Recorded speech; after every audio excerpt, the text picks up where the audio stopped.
Now, let's say you are a they wanted you to bring a triangle, or they wanted you to bring round-shaped jellies, and there you show up with square-shaped jellies. Don't answer, let me answer it for you because of time. If you cut it into a square, you're going to lose, and you don't want to work. Now, what you will have to do is to take that jelly back into a different state, which is called a liquid state, where it was before the solid state.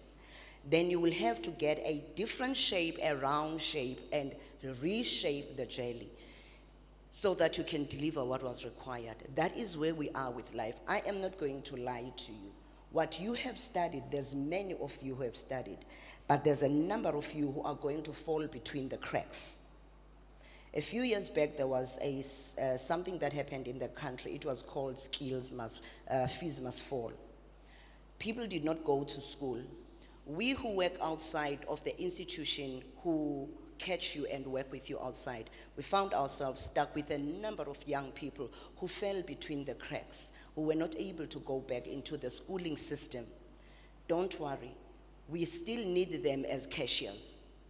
We still need them as road diggers. We still need aunties in our homes to work.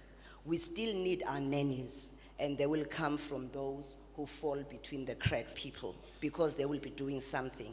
I don't know if you have noticed, in our townships, there's people who walk with their hands on their backs, and they have a jiggle on their foot. When you see them approaching you, you are never sure what's going to happen. It's people who fall between the cracks in the education. You've got another group of people who will speak loud and insult from a distance there. You would choose not to go. Our townships were not, ladies and gentlemen, our townships were not designed as a place for people to live. They were designed as labor dumping camps. That is why until this very day, our governments do not know, our government doesn't know what to do with that system. The best they can do is to create an extension of, now here's what is happening. Everybody who succeeds in the township, they leave the township. Everybody who climbs the ladder, they leave the township. The principal leaves the township. The engineer leaves the township. Those who climb the echelons of life to greater spaces, they leave the township. My question is, who remains there? Don't answer. But it is a quality of people. Now, here's the intentionality that I am hoping you would embrace for yourself. If you don't answer yourself, your name, and what you want to be, you will always answer to the external locus of control. And external locus of control is not about you. I have already said, our system, our education system doesn't teach you how to think. It teaches you what to think. Today's classroom is tomorrow's parliament. My question is, what kind of parliament are we having in the future?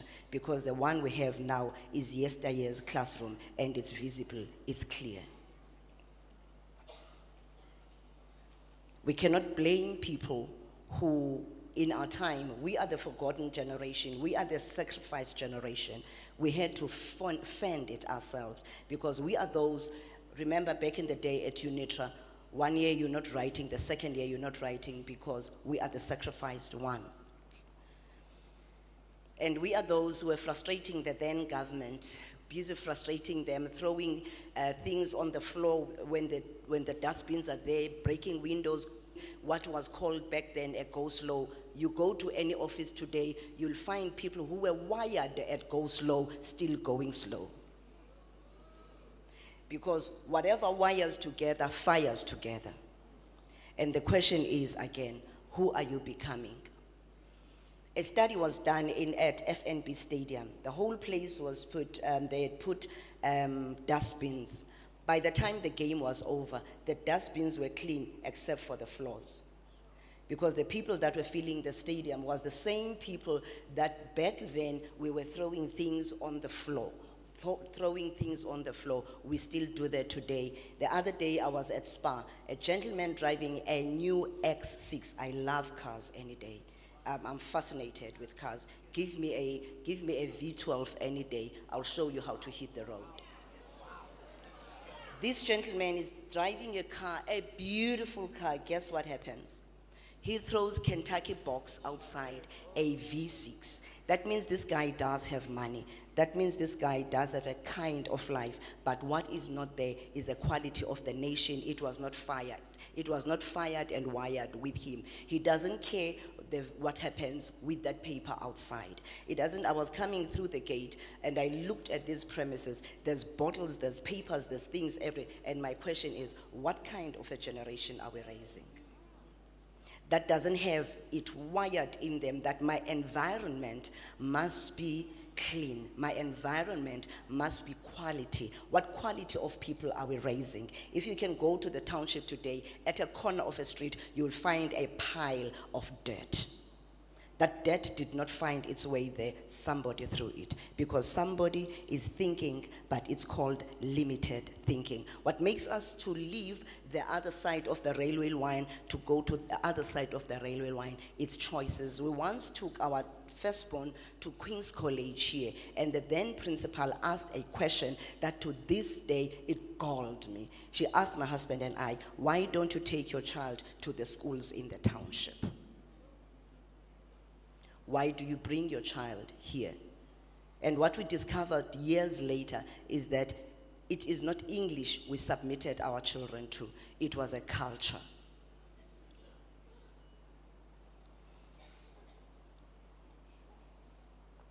If you're going to change this nation, you will do all you like. A fighter generation is not the same as a builder generation. A fighter generation has a fighting language and understand fighting and thinks fighting. The only way you can deal and get their attention is pulling up your feet in the air and do industrial aerobics.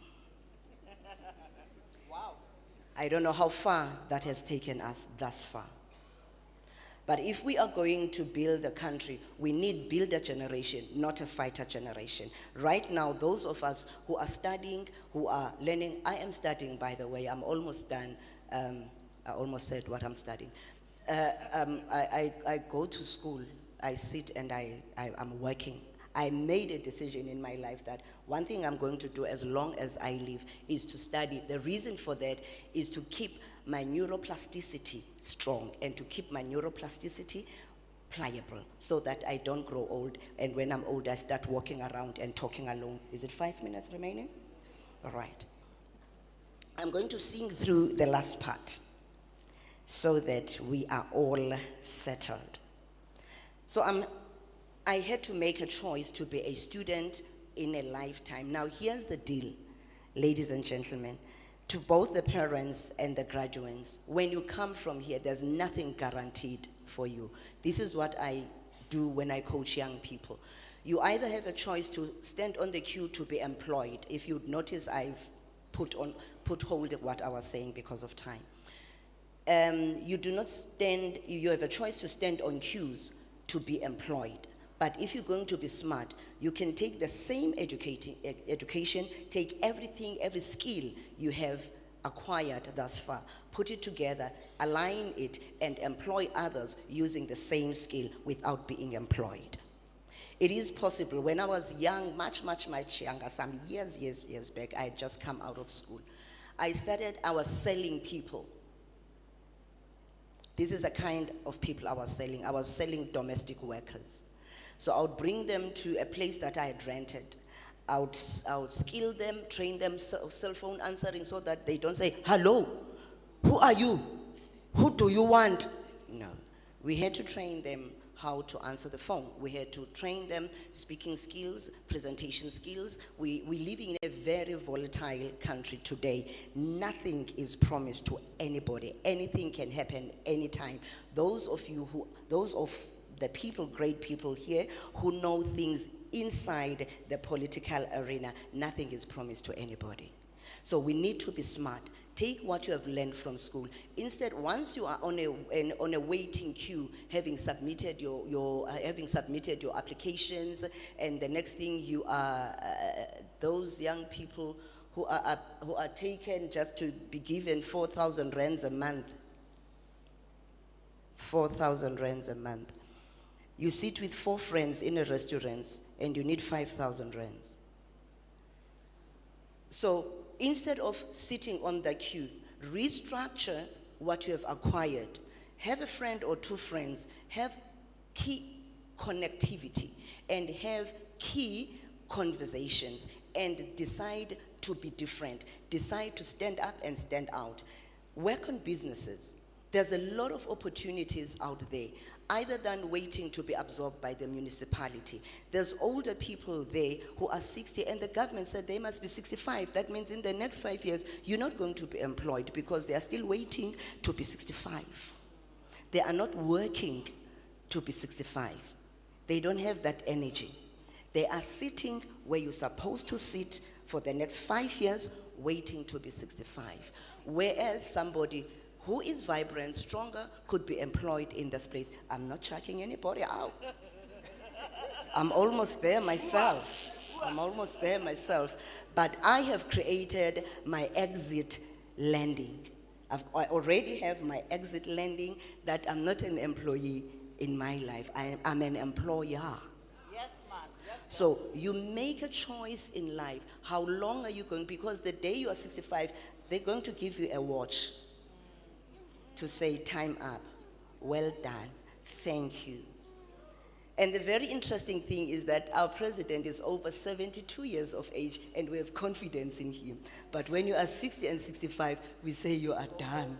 Somebody is not speaking truth to somebody, which means when you're approaching that space, you need to have at least a 20-year plan that is clear. If you don't know how to do that, you can call me. I'm at coaching at that space. I can do that pro bono because you are here. To work with you on a 20-year plan, how you're going to master your craft. We start at your personality, we start at your background, your personality. We do enneagrams with you. We do a chart plan with you. We do your wheel of life with you. We do a lot of things so that you discover you, and then you know what I'm going to do. The next 20 years is critical, because